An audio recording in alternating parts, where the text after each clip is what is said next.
Hello दोस्तों, मैं आप सभी लोगों का अपने यूट्यूब चैनल पर स्वागत करता हूं। दोस्तों, आज की इस वीडियो में जो रीट लेवल 2 का आपका एग्ज़ाम हुआ था, तो इसके अंदर जो दोस्तों साइंस मैथ का एग्ज़ाम हुआ था, उसमें जो मैथ्स के सवाल आए थे उसको लेकर के मैं डिस्कशन करने वाला हूं। तो आप इन मैथ्स के सवालों का करके आए होंगे, तो मैं साथ के साथ आपको इनके आंसर्स भी बताऊँगा। तो आप लोग मैच करते चलना कि आपके कितने सवाल सही हैं, ठीक है। इसमें दोस्तों मैं लगभग आपको 10 से 12 सवाल करवाने वाला हूँ।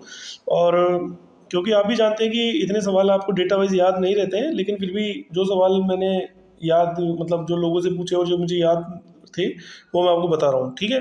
तो अब आप देखिए कि आपका पहला सवाल कह रहा है कि एक चतुर्भुज की लंबाई 8 सेंटीमीटर और 11 लंबाई 11 है, एक भुजा उसकी 10 है और क्षेत्रफल बताओ। दोस्तों सवाल कुछ उसके अंदर मतलब क्या बोलते हैं कि जमाया हुआ था। मैं आपको एक बार डायग्राम बता देता हूँ, एक सेकेंड, तो आप लोग समझ जाएंगे सवाल कैसा था। सवाल कुछ ऐसा था, ठीक है। ये भुजा 10 दे रखी थी आपकी, और ये भुजा 8 थी, ये पूरी भुजा 11 थी। अब देखिए दोस्तों, आपसे जो इस चतुर्भुज का क्षेत्रफल पूछा था, देखो मैं आपको सीधा सा बताऊं, ये आपको लंबे दे रखा था यहाँ पे। और तो आप ये मान के चलिए, आप ये मानिए कि ये भी लंबी होगा, यहाँ से हमने लंबे डाल दिया इसके ऊपर, तो ये इसके बराबर ही है। ये 8 है तो दोस्तों ये भी 8 है।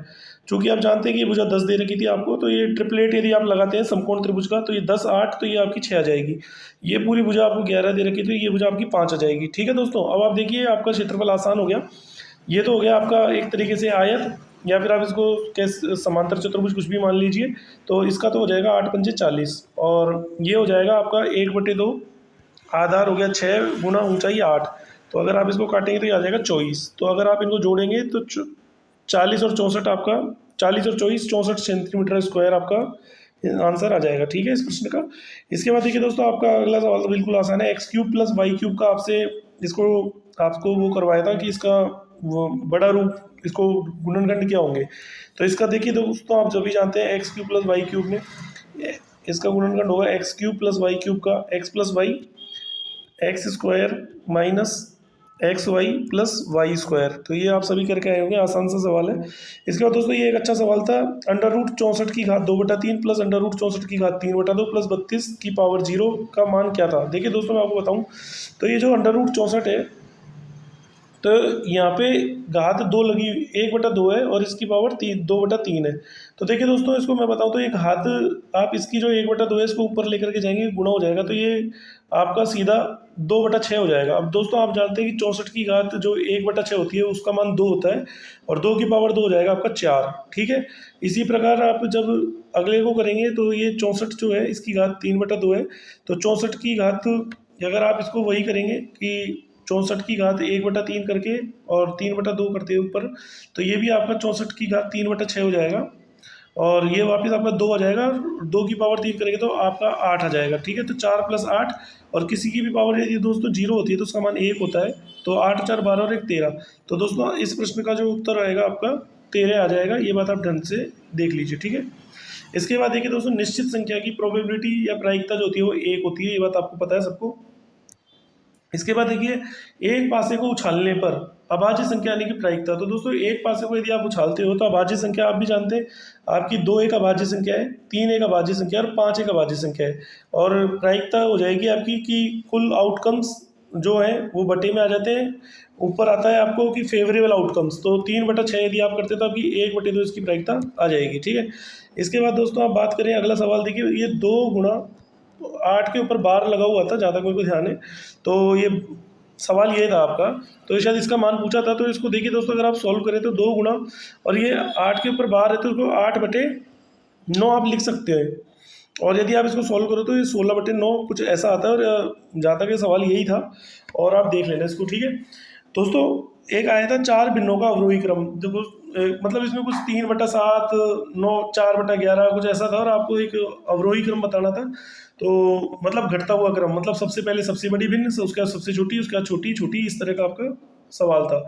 इसके बाद देखिए दोस्तों, दो संख्याओं जिनके घनों का योग न्यूनतम हो सकता है। तो चूंकि आप जानते हैं 1332 तो जो है, एक सेकंड रुकिए, आप देखिए सवाल को एक बार, कि दो संख्याएं जिनके घनों का योग न्यूनतम हो सकता है। तो देखिए जरा दोस्तों, आप जानते हैं घन के लिए आपको पहले तो ये पता है कि 1728 जो होता है ये 12 का घन होता है, जबकि आपका जो 1331 होता है ये 11 का घन होता है, ठीक है।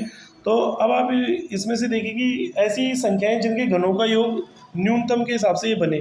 तो अगर आप इसको करते हैं तो मैं आपको बताऊं,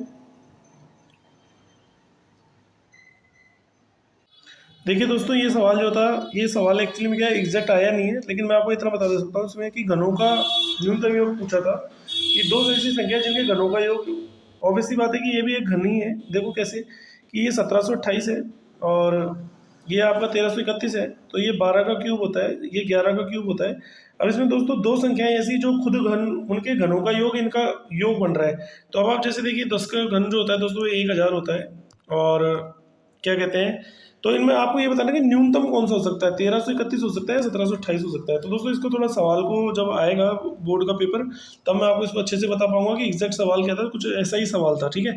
अब इसके बाद देखिए दोस्तों, आपकी दो परिभाषाएं आपसे पूछी गई थी, वही जैसा कि आपसे पूछी जाती रही है कि एक तो कुछ मतलब परिभाषा मुझे याद नहीं आ रही है, लेकिन कुछ परिभाषाएं, दो आप परिभाषाएं पूछी थी जिनके आपके ये पूछा था कि भाई ये परिभाषाएं किसने दी है। एक तो मूल्यांकन से संबंधित कोई परिभाषा थी, मैं आपको बताऊं तो, और एक जो थी वो परिभाषा वही गणित की लेकर के ही थी कि गणित का जो मूल्य है शायद, मतलब जो कौन सा गणितीय रूप है, कुछ इस तरह की परिभाषा थी।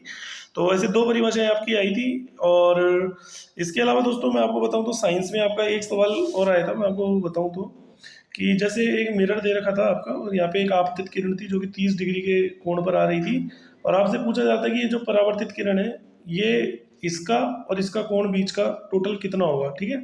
ऐसा कोई सवाल था, तो ये मैं आपको बता देता हूँ। तो ये आपसे एक सवाल पूछा गया था, तो है ना। तो ये साइंस के सवाल नहीं, ये वाला एंगल आपतित कोण ये थी, ये 30 था, ठीक है, इस तरह का सवाल था। इसके अलावा आपके दोस्तों काफ़ी सवाल और आए थे, जैसे अगर मैं एसएसटी में बात करूँ, अगर आपके, तो या साइंस में अगर मैं बात करूं तो साइंस के अंदर भी आपके एक वर्षा संचयन, वर्षा से एक पूछा था कि भाई जो ये वृक्षा, ये आपका जो वृक्ष रोपण होता है, या इसको रोकने के लिए, या जो है कौन सी चीज सहायक, मतलब क्या कहते हैं कि बाधित रूप में नहीं है, तो उसमें वृक्षा जल संचयन कुछ ऐसा था, मतलब जल संचयन का एक ऑप्शन था, जिसके कारण क्या होता है कि जल आपका बचता है और वो हार्मफुल नहीं है, वो लाभदायक होता है। इसके अलावा दोस्तों आपसे साइंस में एक दो सवाल ये भी था कि रुधिर का थक्का जमाने में कौन सा विटामिन सहायक होता है।